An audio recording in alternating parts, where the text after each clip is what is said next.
세계에서 어느 나라 사람들이 제일 행복하는가를 연구했습니다.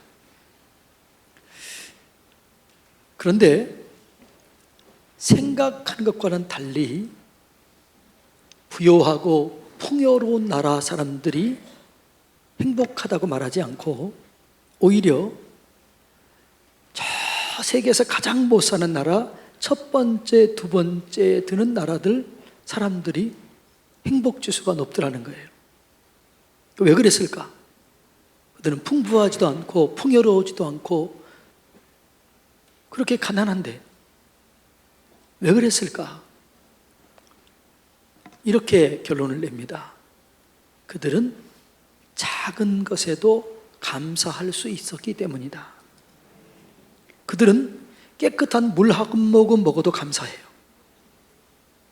하루에 밥 한 끼만 먹어도 그들은 감사해요.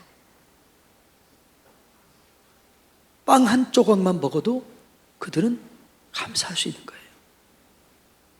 감사가 그들을 행복하게 한 겁니다. 그래서 감사가 능력이다 이렇게 얘기합니다. 여러분, 감사는 능력인 줄로 믿습니다. 하나님께서 우리를 만드신 원리가 그거예요. 감사하면 점점점 더 좋아지도록 우리를 그렇게 만들었어요. 그렇게 우리의 삶을 디자인한 거예요. 그러니까 감사하는 자에게는 점점점 더 좋아지는 일이 생기는 거예요. 예. 그게 감사의 능력이라고요. 자, 감사하는 사람은 그 감사를 통해서 더 행복하게 되는 거예요. 더 감사를 통해서 건강하게 되는 거예요. 여러분, 감사는 사람을 건강하게 하고 행복하게 하고 마음을 열게 합니다. 잠언 17장 22절 보면 마음의 즐거움은 양약이라도 심령의 근심은 뼈를 마르게 하느니라. 그러니까 마음의 즐거움은 좋은 약과 같다는 거예요. 그러니까 마음이 즐거워지면 병도 사라져요. 마음이 즐거워지면 우리의 혈액순환이 잘 돼요. 마음이 즐거워지면 통증도 사라져요. 그래서 여러분, 이 감사는 즐거움을 가져다 주는데 이 감사는 우리에게 행복을 주는 거지요. 예. 여러분, 그래서 하나님은 우리한테 얘기합니다. 감사거리를 찾아봐라. 그래서 범사에 감사하라. 모든 상황과 환경 속에서 감사를 찾아내서 감사하라. 이렇게 얘기한 겁니다. 왜냐하면 그러면 우리의 삶이 행복해지기 때문에 그렇습니다. 근데 사탄은 반대예요. 항상 원망거리, 불평거리를 찾아내서 원망하고 불평하게 해요. 그래서 우리를 무너뜨리는 거지요. 여러분, 감사하면 성경은 얘기해요.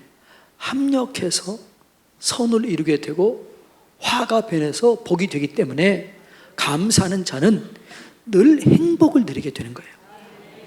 여러분, 여러분의 삶 속에서, 가정 속에서, 남편에게서, 아내에게서, 자녀들에게서 감사를 끊임없이 찾아보시기 바랍니다. 그래서 여보 감사해, 얘들아 감사하다, 직장에서 사장님 감사합니다, 직원들에게 감사합니다 라고 고백할 때 여러분의 삶 속에 행복이 넘치게 되는 거지요. 두 번째, 감사는 하나님의 궁정에 들어간다는 거예요. 다시 말하면 하늘 문이 열려진다는 거예요. 감사하는 자들에게 하나님의 문이 열려지는 거예요. 하늘의 문이 열려진다는 거지요. 자, 4절 5절. 자, 4절 읽어봅니다. 4절 읽어봅니다.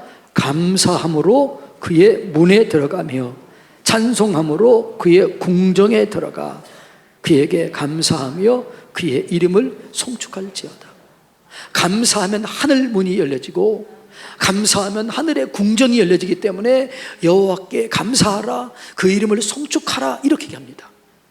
그래서 감사하면 하늘 문이 열려지게 된다라고 말합니다. 저는 우리 교회가 하늘의 문을 여는 교회가 되길 원합니다. 하늘 문을 여는 교회가 되길 원합니다. 근데 하나님의 문을 여는 교회, 하늘 문을 여는 교회는 어떻게 만들어질까요? 감사하는 거예요. 찬송하는 거예요. 그래서 여러분, 저는 우리 교회가 예배 시간마다 감사와 찬송이 마음껏 올려지길 원합니다. 그리고 여러분들이 예배 시간마다 감사하고 찬송하고 하나님의 영광을 경험하게 되기를 주님의 이름으로 축복합니다. 하나님께서는 우리에게 복 주기를 원하셔요. 그래서 복을 누리지 못한 사람들을 보면서 안타까워해요. 그런데 복은 아무에게나 아무 장소나 주지 않아요.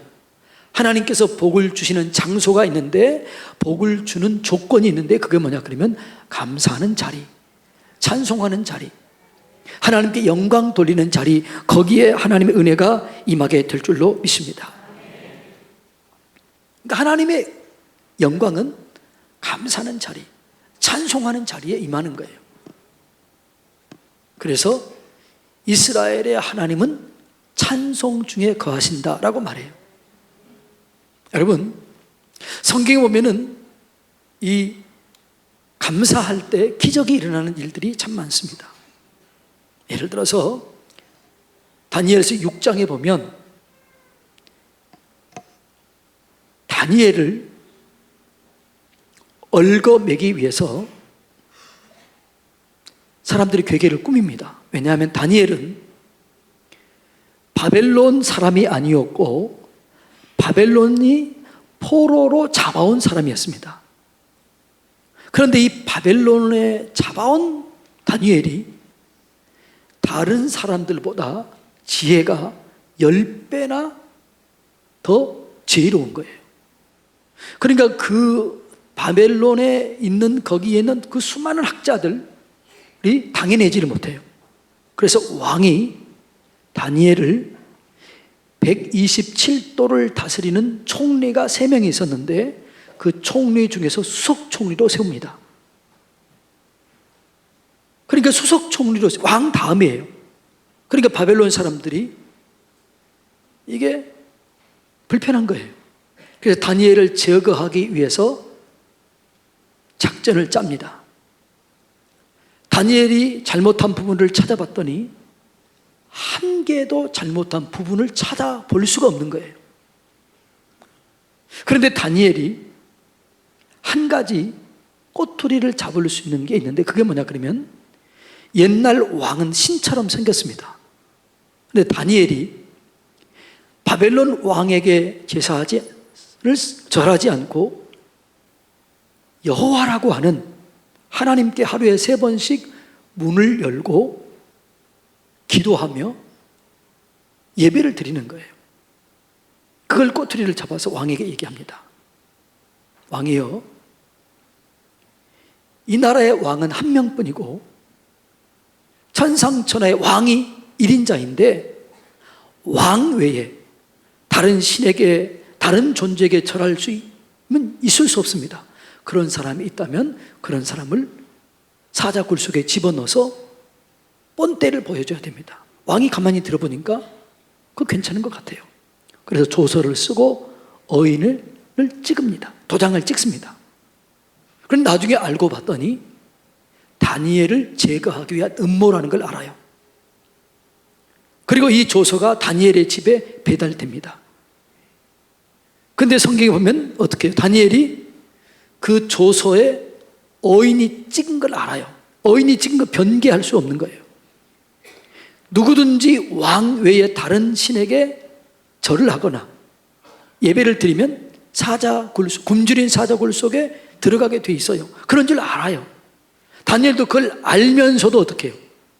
알면서도 문을 활짝 열고 하나님께 감사하며 기도하였더라, 이렇게 얘기를 해요. 여러분, 이 상황이 지금 감사할 수 있는 자리예요? 감사할 수 있는 자리가 아니에요. 이 상황이 지금 감사할 수 있는 상황입니까? 감사할 수 있는 환경입니까? 아니에요. 그런데 다니엘이 문을 활짝 열고 감사해요. 왜 감사했을까? 저는 이런 생각이 들더라고요. 왜 감사했을까? 다니엘은 하나님을 믿는 사람이고 하나님을 아는 사람이에요.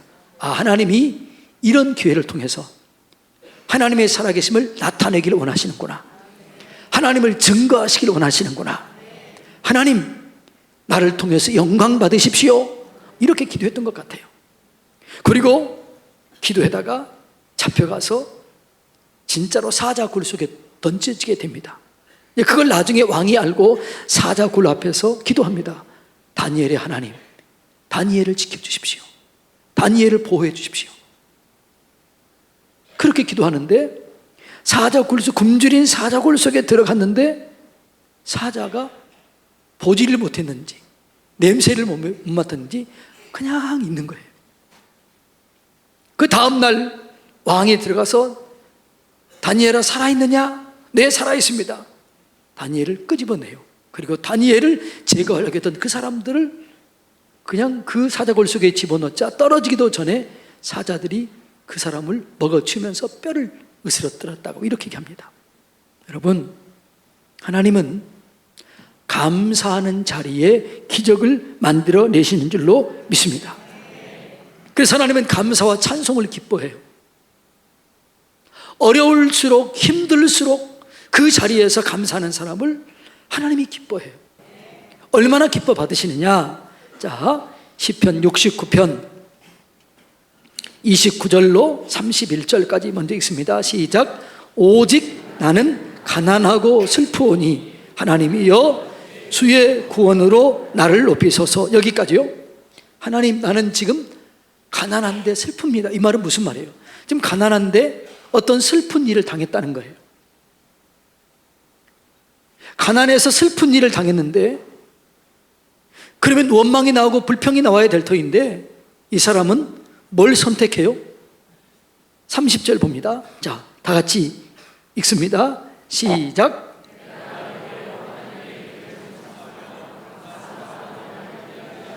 네, 지금 감사와 찬송을 선택해요. 내가 노래로 하나님의 이름을 찬송하며 감사함으로 하나님을 위대하다라고 얘기했어요. 이 소리를 듣고 주님 뭐라고 그래요? 야, 너의 감사, 너의 찬송이 다른 사람이 드리는 뿔과 굽이 있는 황소를 드리는 것보다 내가 너의 감사, 너의 찬송을 더 기뻐한다, 이렇게 얘기를 해요. 그리고 감사하고 찬송하는 자에게 은혜를 베푸시는데 어떤 은혜를 베푸시느냐? 자, 32절 다 같이 읽습니다. 곤고한 자가 이를 보고 기뻐하나니 하나님을 찾는 너희들아 너희 마음을 소생하게 할지어다. 아멘. 우리가 힘들고 어려울 때, 마음이 우울할 때 찬송을 올리고 감사를 하면 우리의 영혼이 소생하게 된다는 거예요. 힘을 얻게 된다는 거예요. 그러니까 여러분, 요즘에요, 이 우울증에 걸려있는 사람들, 불면증에 걸려있는 사람들이 너무나 많아요. 그때 이 영혼을 소생하게 하는 방법이 뭐라고요? 찬송하라는 거예요. 감사하라는 거예요. 그래서 여러분의 가정에, 여러분의 심령에 늘 감사와 찬송이 넘치도록 그런 자리를 마련하시기를 주님의 이름으로 축복합니다. 감사하면은요, 우리의 삶 속에 놀라운 변화들이 일어나요. 여러분, 오프라 윈프리라고 하는 사람 알지요? 이 사람은 14살 때 자기 삼촌에 의해서 성폭행을 당하고 14살 때 아이를 낳습니다. 그런데 이 아이가 몇 일 만에 죽습니다. 그리고 그 상처 때문에 먹는 걸로 스트레스를 해결해서 100kg가 넘어갑니다. 버려진 존재였습니다. 그런데 어느 날부터 감사 일기를 쓰기 시작합니다. 하루에 5가지 감사를 찾아내요. 그리고 감사 일기를 쓰면서 그 인생이 변화됩니다. 그리고 그가 이렇게 얘기를 해요. 여러분, 인생을 성공적으로 끌고 가기 위한 사람들은 감사 일기를 쓰십시오 그래요. 근데 그가 감사했던 건 별 게 아니에요. 오늘 파란 하늘을 보게 하시니 감사합니다. 어젯밤에 잠 잘 자게 하시니 감사합니다. 오늘 음식을 맛있게 먹게 해주셨으니 감사합니다. 늘 감사했더니 그의 심령이 기경이 되는 거예요. 바뀌어지게 되는 거예요. 여러분, 인터넷에요 감사 일기를 쳐보면요, 우리나라에서도 감사 일기를 쓴 사람이, 그의 가족이, 그의 사업장이, 그의 일터가 어떻게 변했는가, 그런 이야기가 수두룩 나와 있어요. 감사하면 기적이 일어나게 되는 거죠. 감사할 때 여러분, 하늘 문이 열려지게 되는 거예요. 예. 우리가 감사할 때 하나님 뭐라고 그래요? 그래, 내가 너희를 위해서 내 아들을 준 게 아깝지 않다, 고맙다, 그러는 거예요. 저는 어떨 때 이런 생각이 들더라고요. 제가 늘 감사한다고 그랬잖아요. 그때 하나님이 때로는 이런 생각을 들게 해요. 고맙다, 이렇게 저한테 얘기하는 것 같아요. 내가 하나님 감사합니다, 감사합니다, 감사합니다 그랬더니 뭐라고요? 고맙다, 사랑한다, 나도 너에게 감사한다. 제가 그런 느낌을 받아요. 여러분, 감사하심으로 하나님의 궁정을 여시기를 축복합니다. 우리의 가장 위대한 입술의 열매가 뭘까요? 우리가 맺을 수 있는 가장 위대한 입술의 열매, 그게 감사예요. 자, 히브리서 13장 15절 다 같이 읽습니다. 이러므로 우리가 예수로 말미암아 항상 찬미의 제사를 하나님께 드리자. 이는 그 이름을 증거하는 입술의 열매니라. 아멘. 감사함으로 찬미의 제사를 드리자. 이것이 가장 귀한 우리의 입술의 열매라는 거예요. 우리가 드릴 수 있는 최고의 입술의 열매, 그건 감사하는 거예요. 그건 찬송하는 거예요. 여러분, 감사할 때 원수들의 계획이 파괴됩니다. 우리를 무너뜨리려고 하는 원수들이 있는데, 원수들이 하는 일이 뭐예요? 우리의 것을 도둑질하고 죽이고 멸망시키기를 원하는 게 원수예요. 우리의 건강을 도둑질하려고 합니다. 우리의 물질을 도둑질합니다. 우리를 멸망시킵니다. 우리를 죽이려고 합니다. 오늘날 수많은 가정들이 파괴됩니다. 수많은 사람들이 무너집니다. 수많은 공동체가 파괴됩니다. 왜요? 원망과 불평 때문에. 예. 여러분, 사람들은요, 어려운 환경이나 어려운 상황이 오면 이 어려운 환경이나 상황 때문에 무너지지 않아요. 상황과 환경 때문에 무너지지 않고, 그런 환경과 상황이 오면 사람들이 뭐래요? 원망하고 불평해요. 그것 때문에 무너지는 거예요. 그러니까 원망하게 하고 불평하게 하는 건 사탄의 전략이에요. 원수의 전략이에요. 원수의 계획이에요. 그런데 원망하게 하고 불평하게 하는 게 원수의 계획이었는데, 원망할 자리에서, 불평할 자리에서 불평하지 않고 원망하지 않고 감사하면 그 계획이 무너지게 되는 줄로 믿습니다. 그러니까 우리가 감사할 때 원수의 계획이 파괴되는 거예요. 그런데 이 감사가 잘 돼요, 안 돼요? 잘 안 돼요. 어떻게 감사할 수 있느냐? 첫째로는 우리가 하나님의 은혜를 알고, 우리가 하나님의 자녀임을 알 때, 하나님이 나를 책임져 주신 것을 알 때 감사할 수 있는 거죠. 자, 1절입니다. 1절. 온 땅이여 여호와께 즐거운 찬송을 부를지어다. 3절. 여호와가 우리 하나님이신 줄 너희는 알지어다. 그는 우리를 지으시니요 우리는 그의 것이니 그의 백성이요 그의 기르시는 양이로다. 온 땅이여 여호와께 즐거워하며 감사하며 찬송할지어다. 여호와는 우리의 하나님이시다. 우리는 그의 백성이다. 우리는 그의 양이다. 하나님이 내 인생을, 우리의 인생을 책임져 주시고 보장해 주신다. 우리 영혼을 소생시키시고 실만한 물가로 푸른 초장으로 인도해 주신다. 이걸 느낄 때 감사할 수 있는 거죠. 그런데 신약은 뭐라고 그래요? 너희는 내 자녀이다. 내가 너희를 책임져 주겠다. 내가 너희를 보장해 주겠다는 거죠. 이게 믿어지면 어떠한 상황, 어떠한 환경 속에서도 감사할 수 있게 되는 거예요. 하나님의 은혜를 깨달으시기 바랍니다. 하나님 우리를 길러주시고 하나님 우리를 책임져 주시는 우리의 아버지, 내 아버지가 된다는 사실을 깨달으시기를 주님의 이름으로 축복합니다. 두 번째 감사할 수 있는 것은 뭐냐? 그러면 하나님은 언제나 선하시다. 언제나 인자하시다. 언제나 좋은 것을 주신다. 이걸 깨달을 때, 이게 믿어질 때 감사할 수 있는 거지요. 자, 5절입니다. 여호와는 언제나 선하시다는 거예요. 여호와는 선하시니 그의 인자하심이 영원하고, 여호와는 영원 언제나 선하시고 언제나 인자하시고 언제나 성실하시고 언제나 사랑을 베푸신다는 거죠. 영원하다는 거예요. 이걸 깨달으시기를 바랍니다. 하나님은 언제나 선하십니다. 언제나 좋은 것 주십니다. 내가 지금 환난과 역경 속에 있다 할지라도 이것을 바꾸어서 좋은 것으로 주실 줄로 믿습니다. 저는요, 주일날 맹장 수술을 했어요.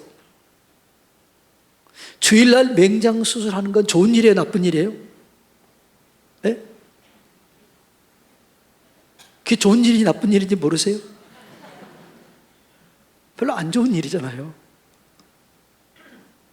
제가 등록금이 없어가지고 하나님께 기도하고 있었어요. 제가 열심히 일도 했습니다. 다 했는데도 돈이 부족한 거예요. 주님, 등록금 안 주시면 나 이제 신학대학 그만두겠습니다.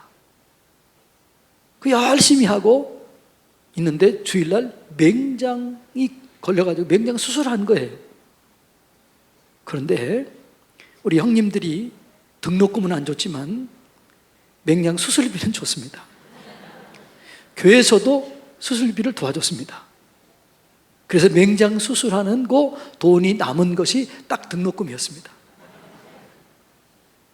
그래서 제 맹장 수술은 신학대학을 계속 가게 하는 그런 합력해서 선을 이루는 것이었어요. 여러분, 하나님은 언제나 선하십니다. 언제나 좋은 걸 주십니다.